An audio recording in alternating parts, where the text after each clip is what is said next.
لم يمسسهم سوء واتبعوا رضوان الله والله ذو فضل عظيم إنما ذلكم الشيطان يخوف أولياءه فلا تخافوهم وخافون إن كنتم مؤمنين ولا يحزنك الذين يسارعون في الكفر إنهم لن يضروا الله شيئا يريد الله ألا يجعل لهم حظا في الآخرة ولهم عذاب عظيم صدق الله العظيم السلام عليكم. Kardeşimiz İsmail Karım'dan Allah razı olsun. Hazır düşten ki programımızdan başlayımız. Liksiyege Suyumlik doktorumuz Doktor Mustafa Şen efendim teklif kıldık. Mustafa Şen efendim Haliç Üniversitesi Öztürkmen üyesi ve genel araştırma başkanı, gazeteci, yazar. Hürmetli Mustafa efendim üstelik merhamet.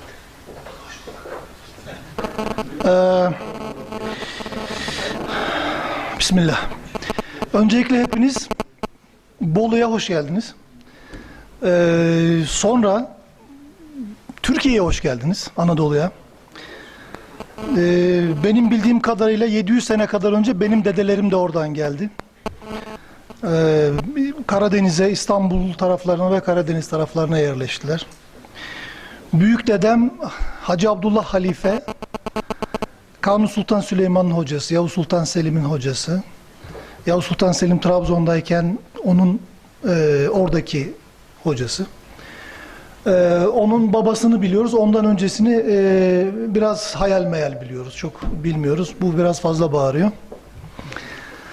Tercüman çağıralım da tercüme yapın. Yapma, Türkçeden Türkçe'ye tercüme olmaz. Günah.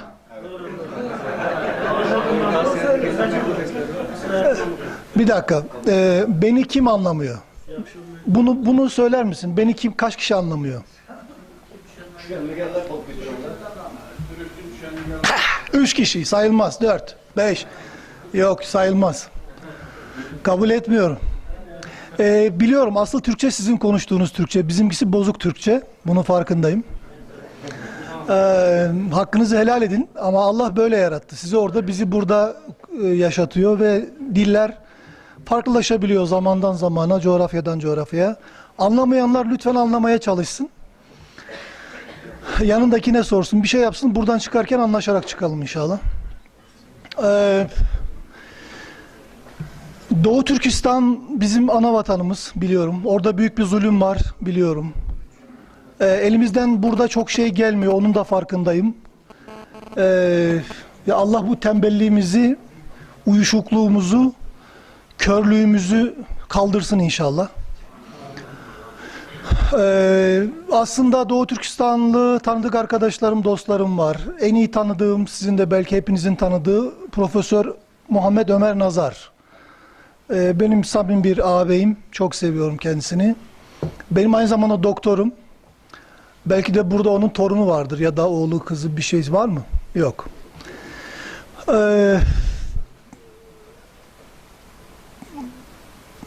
Benim ağabeyim Osman Nuri Şen Almanya'da yaşıyor. Kayseri'de çıkan bir İstiklal diye bir Doğu Türkistanlı gazetesi var. Orada yazıyor. Şen Ozan diye geçer adı. Yani sizlerle çeşitli irtibatlarımız var ama maalesef çok sıcak, çok yoğun ilişkilerimiz yok. Bu bizim buradaki Türklerin ayıbı. İnşallah bunu beraberce gideririz. Aslına bakarsanız 96 ya da 97 yılındaki o büyük katliam sırasında ben de ilgilenmeye başladım Doğu Türkistan'la. Buradaki Türkistanlı arkadaşlarla, dostlarla bir şeyler yapmaya çalıştık. Ama elden de çok fazla şey gelmiyor. Yani biraz kopuğuz. Bunda bizim suçumuz çok ama sizin de suçunuz var. Doğru mu? Arkadaşlarım burada, beni buraya davet eden arkadaşlarım bana dediler ki konuşur musun? Bir konuşma yapar mısın orada? Dedim severek, emir telakki ederim. Gerçekten bunu bir emir kabul ettim, bir buyruk kabul ettim, buraya geldim. Ve her zaman emrinizdeyim. Her zaman. Bir gün inşallah hep beraber Doğu Türkistan'a gideriz. Ben de dedelerimin yaşadığı şehri ya da köyü, kasabayı bulurum. Belki mezarlarını bulurum. Gider bir Fatiha okurum, bir Yasin-i Şerif okurum. Bana böyle bir iyilik yaparsınız herhalde. Arkadaşım beni aradığında teşkilatlanma, örgütlenme, sivil toplum kuruluşları, vakıflar, dernekler şeklinde örgütlenme üzerine konuşur musun diye benden bir ricada bulunmuştu. Benim uzun süre, yani 76 yılından beri, o zaman çocukluğumdan beri bu tip faaliyetlerin, sivil toplum kuruluşlarının, siyasi hareketlerin, vakıfların, derneklerin içerisindeyim. Uzun yıllar siyasi ve içtimai görevler yaptım. Biz daha çok nasıl söyleyeyim, rahmetli Erbakan Hoca'nın ve bugünkü Başbakanımız Erdoğan'ın çevresinde bulunduk. Dolayısıyla İslamcı bir kanat olarak yaşadık. İşte bugünlere geldik. Ama az önce bahsettiğim ağabeyim Osman Nuri Şen, o Türkeş'le, rahmetli Türkeş'le beraber hareket ediyordu. Şen Ozan. İşte Ozan Arif'in arkadaş çevresi. Böyle biraz o siyasi partiden, biraz bu siyasi partiden, bizim aile bu işlerin içerisinde. Ve bugünlere kadar geldik. Ben özellikle üniversitede de bu dersleri, teşkilatlanma, örgütlenme, planlama, yönetim, organizasyon, strateji konularında dersler verdim.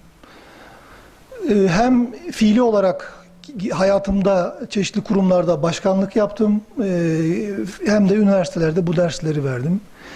Dolayısıyla sizinle paylaşabileceğim, paylaşmak istediğim şeyler, hani böyle bu adam geldi bize bir şey öğretmeye kalkıyor filan diye bakmayın. Öyle bir niyetim yok. Sadece bildiğim bazı şeyleri, belki bu işleri benden daha iyi bilen kardeşlerimle paylaşmak istiyorum. Bu bir hatırlatma olabilir. Birbirimize hatırlatmamız gerekir. Malum hadis-i şerifte Peygamber Efendimiz din nasihattir diyor. Nasihat, birbirimize nasihat etmek, bildiklerimizi paylaşmak, birbirimize hatırlatmak gerekiyor. Hala anlamayan var mı? Yok. Evet. Şimdi teşkilatlı olmak gerekiyor. Teşkilatlı olmak gerekiyor. Türk milletinin en temel özelliği olarak bu koyulur mesela. Çeşitli medeniyet araştırmalarında, siyasi tahlillerde bu vardır. Derler ki Türklerin en büyük özelliği teşkilatçılıklarıdır. Onun için çok fazla devlet kurmuşlardır. Tabii ki çok fazla devlet kurduysak, çok da fazla devletimiz yıkıldı demektir. Doğru mu? Yani o cümlenin birinci kısmı çok hoşumuza gidiyor da çok fazla devlet kurduk. Bir de bayağı da yıktık demektir. Şimdi derler ki bir Meksikalı ne yapar? Bir Meksikalı uyur. İki Meksikalı bir araya gelirse ne yapar? Poker oynar. 3 Meksikalı bir araya gelirse ne olur? 2 Meksikalı poker oynar, üçüncüsü uyur. Derler ki bir Türk ne yapar? Der ki devlet kurar. 2 Türk bir araya gelirse ne yapar? O devleti yıkarlar. Şimdi bizimle alakalı söylenen bu. Ama bunun böyle olmadığını biliyoruz.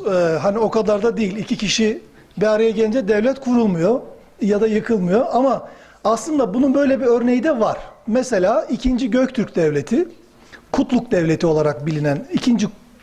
Türk Devleti, yani 2. Göktürk Devleti 2 kişinin bir araya gelmesiyle kurulmuştur. Kutluk Kağan, ya da İlteriç Kağan ve Bilge Tonyokuk. Bu ikisi bir araya geliyor. O zamanlar Türkler Çinlerin elinde esir. Bugün Doğu Türkistan'ın olduğu gibi. Ve diyorlar ki bu devleti kuralım. Ve kuruyorlar 2 kişi. Ama biz nasıl geçtik kayıtlara? Bir Türk ne yapar? Devlet kurar. 2 Türk ne yapar? O devleti yıkar. Şimdi bunun tersini göstermek zorundayız. Size benim tavsiyem, burada sadece erkekler var. Ve belli bir yaşta erkekler var. Mesela galiba en yaşlısı şu abi. Ya da şu abi. Doğru mu?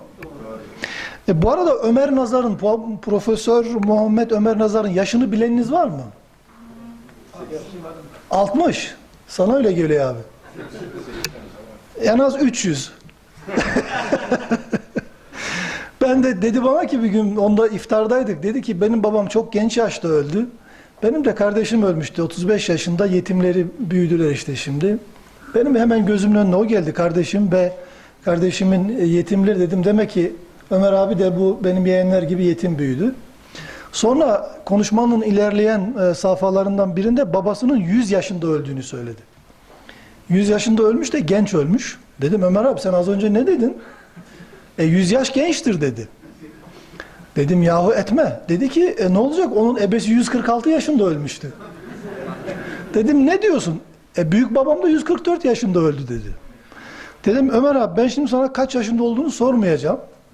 Dersin 500 yaşındayım. Ben kalpten giderim. En iyisi boşver yaşayalım. Şimdi abi siz kaç yaşındasınız? 55. Benden 5 yaş büyüksünüz. Fazla sayılmaz. Hala genciz. Abi siz? Oh maşallah. Seninle biraz var. Biraz var. En genç kim burada? Bak bu. Kaç yaşındasın abi? 19. Lan hiç göstermiyorsun kerata. Sen? 16. Tamam. Abi sizin bir derneğiniz var mı? Ayrı bir derneğiniz var mı? Yaşlılar olarak. Yok. Sizin gençler olarak bir derneğiniz var mı? Yok. Yok. Peki orta yaşlılar? Genç kızların var mı derneği? Orta yaş kadınların var mı? Yaşlı kadınların? Yok. Demek ki en az 5 tane daha dernek kurmanız lazım. Evet, en az 5 tane daha dernek kurmanız lazım. Peki sosyal medya derneğiniz var mı? Sosyal medya üzerinde yani Twitter, Facebook üzerinde bir derneğiniz var mı? Yok. Olmak zorunda. Demek ki 6 tane eksik derneğimiz var. Bir tane var. Bir tane var ve o da bu kadar. Değil mi? Şimdi hani biz teşkilatçıydık, 2 tane Türk bir araya gelince Bilge Tonyokuk'la Kutluk Kağan bir devlet kuruyorlardı. Burada bir tahta yok değil mi? Var. Var. Ama her taraftan görülmez. Görülür mü? Yani tamam şöyle yapalım. Şimdi bir kere şöyle bir eksen çizin. Biraz artı işareti gibi, haç gibi oluyor ama siz haçı boş verin. Deyin ki bütün yaşlardan, o en yaşlısından en gencine kadar herkes bu derneklerin üyesi olacak. Türkiye'nin bir ucundan öbür ucuna kadar da yine herkes. Tamam mı? Yani yatayda ve dikeyde bütün herkes bu derneklere üye olacak. Rahmetli Erbakan Hoca'yı tanıyanınız var mı? Rahmetli hocam ne demişti? Dedi ki hocam nasıl oldu da bu refah yolu iktidarını yıktılar? Dedi ki bizim siyasi ayağımız vardı ama sivil toplum ayağımız zayıftı. Bizim arkamızda kale gibi duracak vakıflar, dernekler yoktu. Onun için vurdular ve yıktılar. Bu iş bu kadardır. Demeyin ki nasılsa bizim sevdiğimiz bir adam başbakan. Sevip sevmediğinizi bilmiyorum ama herhalde gözünüzden öyle anlaşılıyor. Galiba seviyorsunuz. Demeyin ki o işte nasılsa başbakan, cumhurbaşkanı da öyle. Oh bizim arkadaşlar. Yok arkadaşlar. Siyasi parti hiçbir işe yaramaz. Siyasi parti sadece şudur. Kale kuşattınız. Kalenin içine giren ordudur. Kalenin içine. Kaleyi düşürdünüz. İçeri girdi. Siyasi parti odur. Fakat oraya kadar olan kısım nedir? Sivil toplum kuruluşlarıdır. Tamam mı? Oraya kadar olan kısım sivil toplum kuruluşlarıdır. Yani savaşacak olan çocukları doğurmak, bakmak, büyütmek, asker olarak, savaşçı olarak, muharip olarak yetiştirmek, ondan sonra onlardan bir ordu kurmak, ordunun istihkamlarını belirlemek, cephanesini, yığınaklarını koymak, bütün bunlar sivil toplum kuruluşlarıdır. Sonra orduyu teşkilatlamak, cepheye göndermek hala kuruluşlarıdır. Savaşmak, kaleyi kuşatmak hala sivil toplum kuruluşudur. Kaleyi düşürdünüz, içeri girdiniz, o siyasi partidir. Yani 10 tane sivil toplum kuruluşu vazifesi varsa bir tane siyasi parti vazifesi var. Ben gerçekten Türkiye'deki Doğu Türkistanlıların çok örgütlü, çok teşkilatlı olması gerektiğini düşünüyorum. Benim gibi düşünen insanların yüreğinde bir yaradır Doğu Türkistan. Bizim ana vatanımız orası ve esaret altında. Ve 10 milyonlarca insan şehit edildi. Doğru mu? Türkiye'de yaşayanlardan daha çok şehit edildi orada, doğru mu? Şu anki nüfusa yakın neredeyse insan şehit edildi, doğru mu? Oradaki Doğu Türkistan nüfusuna yakın insan şehit edildi, doğru mu? Peki biz hangi yüzle bu dünyada yaşıyoruz ki? Bu ne biçim insanlık? Bu ne biçim vicdan? Buna nasıl göz yumuyoruz? Ve biz nasıl su içiyoruz, yemek yiyoruz filan? Nasıl insan diye gezebiliyoruz ki bu dünyada?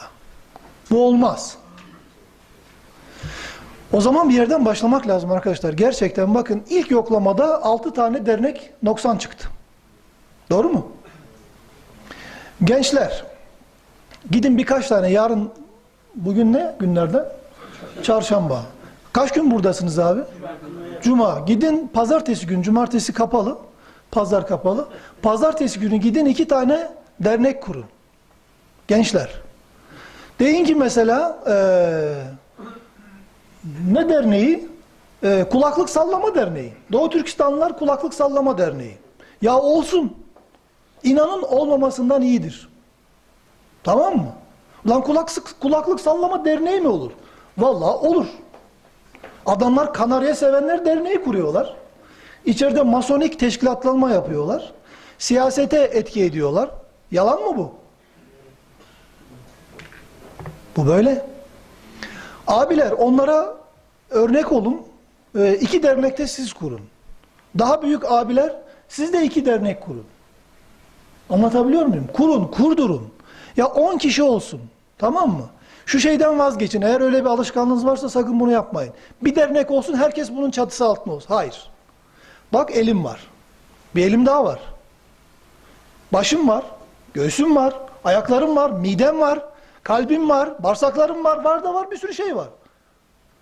Ama hepsi aynı amaç için çalışıyorlar. Beni ayakta tutmak, beni yaşatmak için.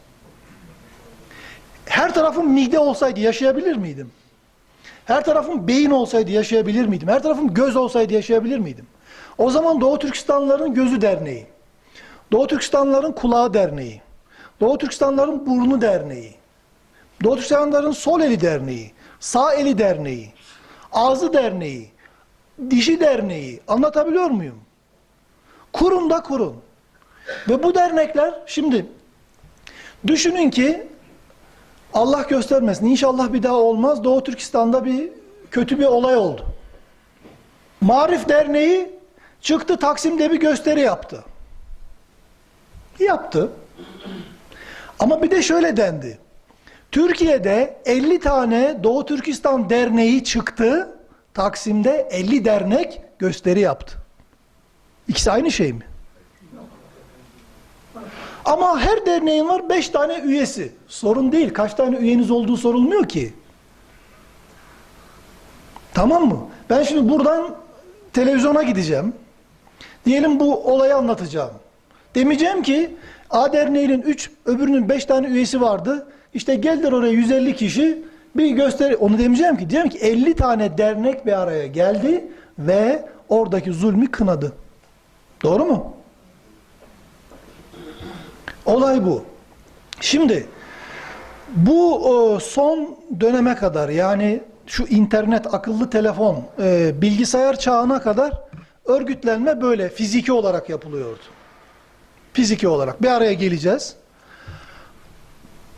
Artık buna gerek yok. Bu olacak ama bu yetmiyor artık. Tamam mı? Gezi olaylarını hatırlayın. Nerede örgütlendi oradaki gezi şeyleri, eylemcileri? Şurada.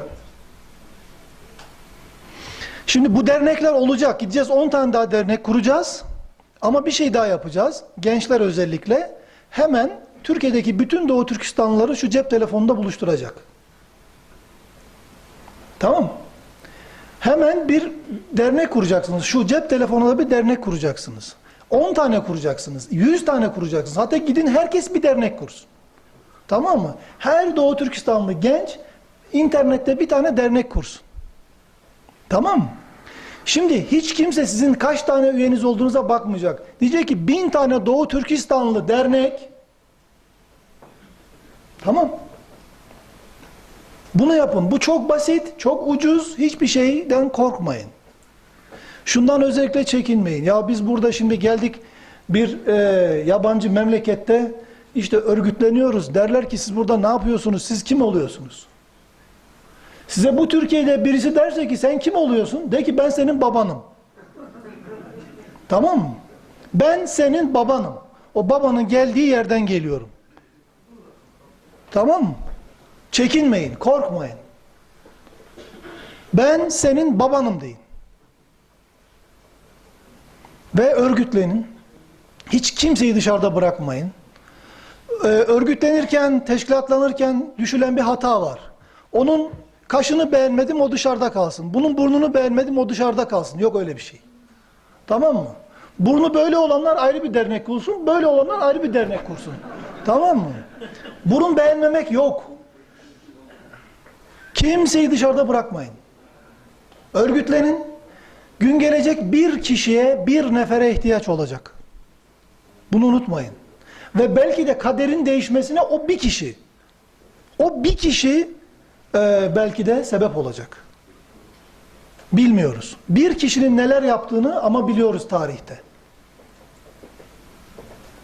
Doğru mu? Bu abi beni protesto ediyor gidiyor mu?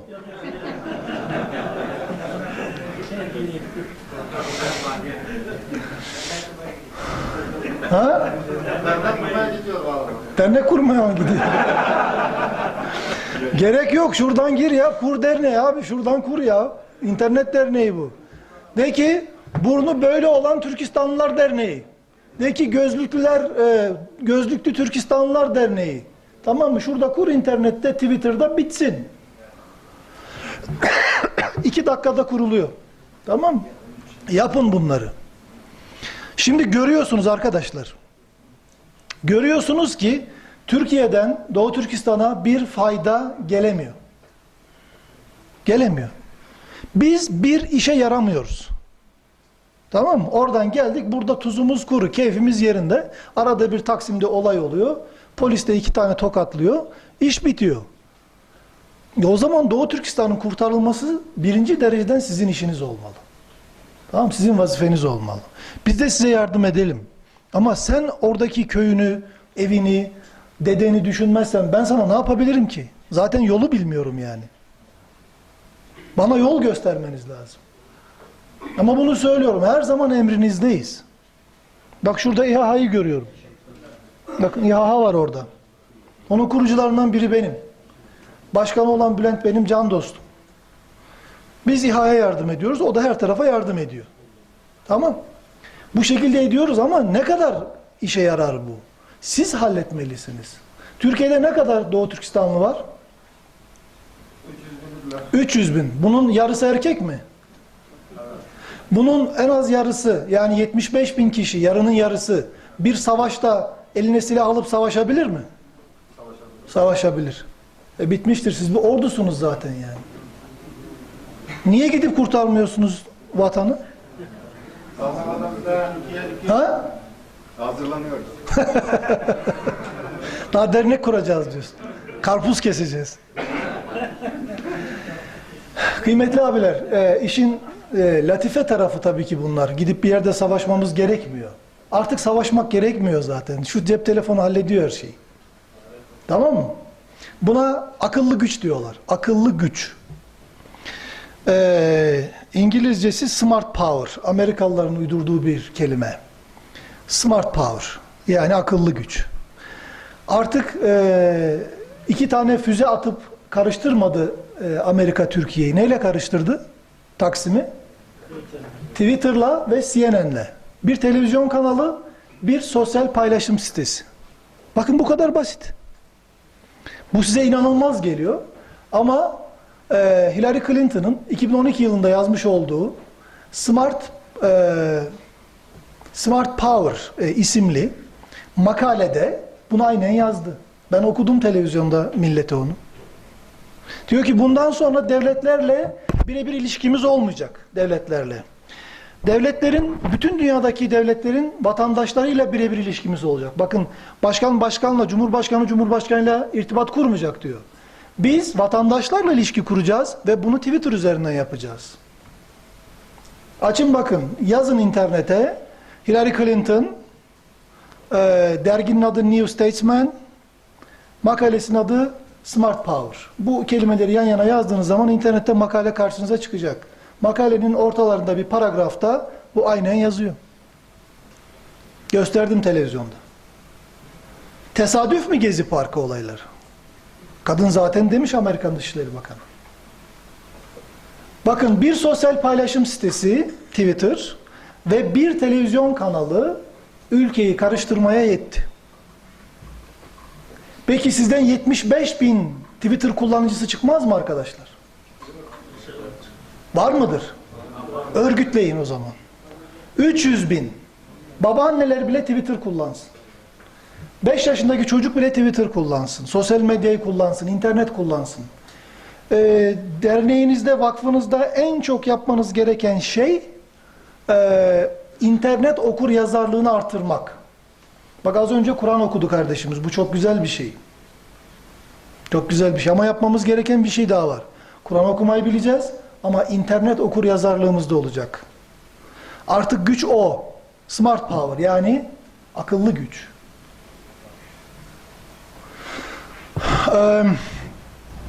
Dolayısıyla size iki yön... Lan bu nedir sürekli düşüyor? İstemiyoruz. Smart power bu ha. Burası kıl power. Şimdi dostlar, kardeşler, abiler, babalar, size ikili bir şey teklif ediyorum ve tavsiye ediyorum. Bir, bu geleneksel örgütlenme biçimlerimiz devam etsin ama siz 10 tane yerine bir tane kurmuşsunuz. Tamam mı? Bir kere her neyse onu 10'la çarpın. Kaç tane neyiniz varsa onun 10 katını bir yapın bir kere. İstanbul'da, Kayseri'de, orada bu neredeyse. Tamam. Gençler, kadınlar, genç kızlar, orta yaşlılar, yaşlılar. Herkes ayrı bir şeyler kursun. Bir, iki, aynısını internette yapın. Aynısını internette yapın. Bir, buradan bir mesaj, bir tweet atıldığı zaman ben mesela az önce dedim ki Doğu Türkistanlılar çalıştayındayız. Ben şimdi bir tweet attım. Tamam mı? Diyeceksiniz ki şimdi hoca biz bu işi gizli yapıyorduk sen bizi aşikare eyledin. Öyle mi? Bakın şimdi burada yazmışlar. Bana yazmışlar. Fatma Kazancı diye birisi. Belki de sizin kızlarınızdan biri bilmiyorum. Memleketime selam olsun diyor. Hı? Kimin kızı, kimin kız kardeşi bilmiyorum. Memleketime selam olsun diyor. Şimdi bunu 75 benim o yazdığım mesajı 300.000 Doğu Türkistanlı bunu retweet etse ne olur? Bir gazete kaç satıyor? 100.000, 200.000, 300.000, 500.000. Ben yazdım bir cümle. Dedim ki kardeşlerimle beraberim. 300 tane tıkladığınız zaman o 300.000'lik bir gazete. Bu kadar. Bunu yapın arkadaşlar. Gençler, bu sizin işiniz yalnız. Abilerinizden, babalarınızdan beklemeyin. Onlar öbür dernekleri kuracaklar. Siz bu sanal ortamdaki sosyal paylaşım siteleri üzerindeki ve diyor ki aynı kardeşimiz yolunuz düşerse yaylalara da çıkın. Zaten yaylada olduğumuzu bilmiyor. O Bolu şehrinde zannediyor. Ben özellikle Bolu dedim, başka bir şey demedim. Güvenlik açısından. Bu ikisini yapın. Biz her türlü desteğe varız. Her zaman gerçekten söylüyorum, emrinizdeyiz. Bundan sonraki dünya böyle. Bundan sonraki dünya böyle. Sivil toplum kuruluşları üzerinden kurulacak ve bu sivil toplum kuruluşları, yani sivil örgütlenmeler akıllı telefonlar üzerinden çalışacak. Bak, bilgisayar bile değil ha. Cep telefonları üzerinden çalışacak. Dünya bundan sonra, hele 10 sene sonra tamamen böyle olacak. 2030'lardan sonra dünya tamamen cep telefonları üzerinden çalışacak.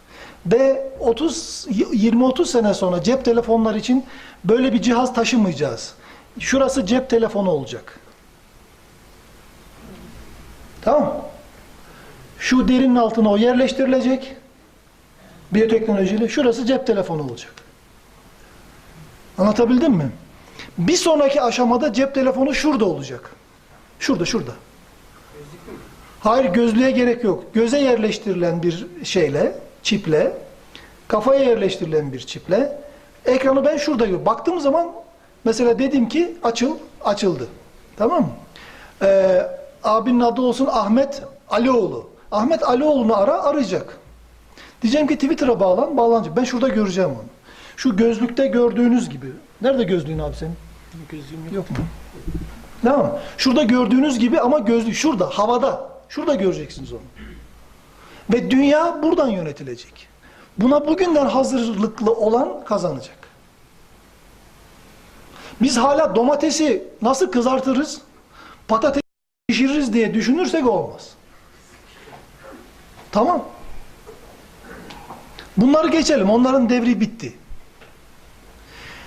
Yeryüzünde ilk defa çağ değişiyor arkadaşlar. Yeryüzünde ilk defa gerçek anlamda çağ değişiyor. Asırlar, şunlar bunlar geçti. Bakın son buzul çağı 10.000 sene önceydi. Yani Hazreti İsa Aleyhisselam'dan 10.000 sene kadar önce son buzul çağını yaşadı dünya. Bu son 10.000, 12.000 yıllık dönemde işte biliyorsunuz ilk çağ, orta çağ, yakın çağ, feza çağı falan filan diye bir sürü adlandırmalar var. Gerçek anlamda bu adlandırmaların hiçbir önemi yok, anlamı yok. Onlar saçma sapan şeyler. Çağ ilk defa değişiyor. Bu dönemden önce, yani 10.000 sene geriye doğru gittiğimizde her zaman şu oluyordu. Büyükler küçüklerden daha fazla şey biliyordu. Yani bu abi şu abiden daha fazla şey biliyordu. Fakat devir değişti abi. Geçmiş olsun sana. Bu çocuk senden daha fazla şey biliyor. Belki birebir sen daha fazla biliyor olabilirsin abi. Ama geneli söylüyorum. Çünkü belli bir yaşın üzerindeki abiler, ablalar, anneler, babalar bilgisayar kullanmayı bilmiyorlar. Akıllı telefon kullanmayı bilmiyorlar. Bilmedikleri için bilgiye erişemiyorlar. Ama şimdi eskiden anlatırlar. İşte 2 deve yükü kitabı vardı filanca alimin. Vallahi benim burada 50.000 tane kitap var. Hangi alimin 50.000 tane kitabı vardı? Hiçbirinin. O şehirde 50.000 tane kitap ancak vardı zaten. Ama hepsi şurada. Dolayısıyla ben babamdan daha çok biliyorum. Yani ilk defa bilgi akışı tersine döndü. Ve çağ gerçekten ilk defa değişti. Şimdi çağ bu çocukların, bu gençlerin çağı ve onları öne çıkarın. Dersimizin 2. bölümü. Gençleri öne çıkarın. Abiler, babalar bir geri çekilin bakalım siz. Siz bu çağa ait değilsiniz. Siz bir önceki çağa aitsiniz. Siz gerici yobazlarsınız. Başka bir şey değil yani. Tamam mı? Ben dahil. Ben dahil. Biz önceki çağa aitiz. Bu çağ bu gençlerin. Bir kere liderliği onlara verelim. Bu derneğin başkanı kim? Kim abi? Çıkan kaç yaşındaydı o? Çok yaşlı. Bak şu çocuk, şu genç, şu adam ya da şuradakilerden birisinin derneğin başkanı olması lazım. İstanbul'u Fatih aldığında kaç yaşındaydı? 21. Padişah olduğunda, bir önce padişah olduğunda 12.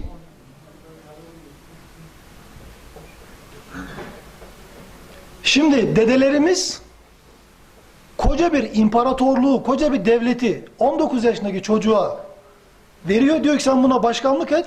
Biz bir tane 200 tane üyesi olan derneği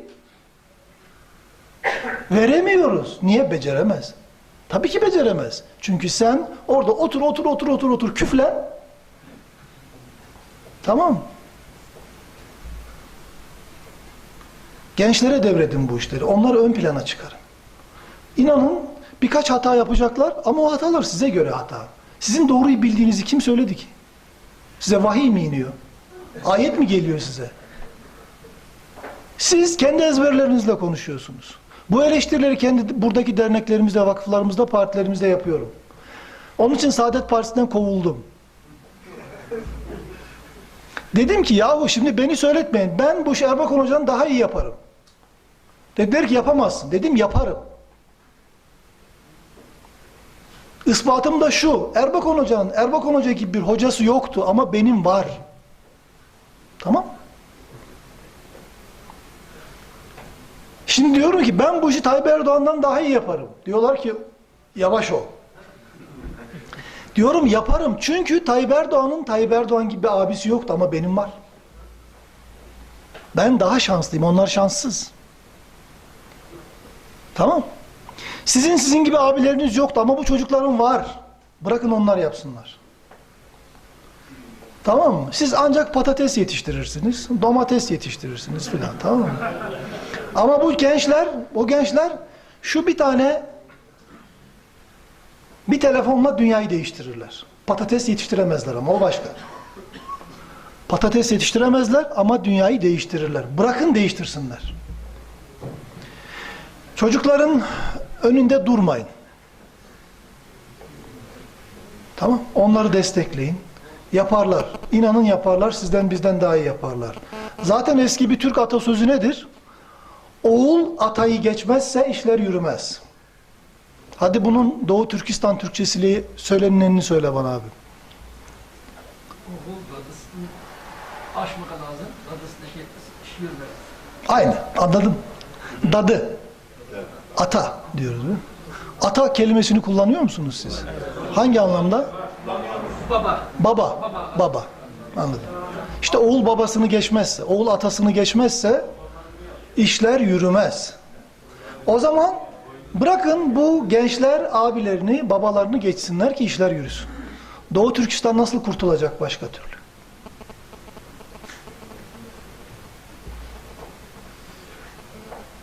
Hacca gitmek istiyorum, nasip olmuyor. Doğu Türkistan'a gitmek istiyorum, o da nasip olmuyor. Nasip olmuyor. Allah diyor ki sen daha henüz buraya gelecek bir adam değilsin. Dedelerim de diyor ki sen henüz daha gelip bize Fatiha okuyacak bir delikanlı olamadın. Bir şeyler yapın da biz de bir şans elde edelim yani lütfen. Dua yetmez. Dua iki türlüdür yeter. Kavli dua bir de fiili dua. Fiili dua etmeyenin kavli duası kabul olmaz. Hı? Tamam. Önce fiili dua edeceksin. Sen şimdi bir dağdasın, hanımın da öbür dağda. Bekliyorsunuz ki vadide bir bebek doğsun. Allah'ım bize bir bebek ver. Allah ne der? Der ki ulan salak verdim ya git orada karının yanına gitsene. Tamam mı? Git bir fiili dua yap. Sonra ben kavli duayı kabul ederim diyor. Yanlış mı? Olay bu. Fiili dua edeceğiz önce. Fiili duayı ederken kavli dua da edeceğiz. Dostlar söyleyeceklerim bundan ibaret. Sözün kısası makbuldür. Hazreti Peygamber'in konuşmalarına baktığımızda en uzun konuşması veda hutbesidir. O da 15-20 dakikadır. Sözü uzatmaya gerek yok. İşin özünü herhalde anlatabildim. Sizleri Allah'a emanet ediyorum. İnşallah bir gün Doğu Türkistan'da hep beraber böyle bir dernek merkezinde oturur, çay içeriz. Tamam. Allah'a emanet ediyorum. Selamünaleyküm.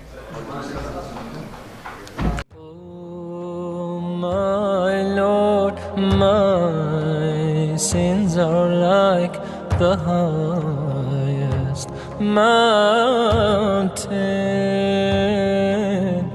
My good deeds are very few. They're like a small pebble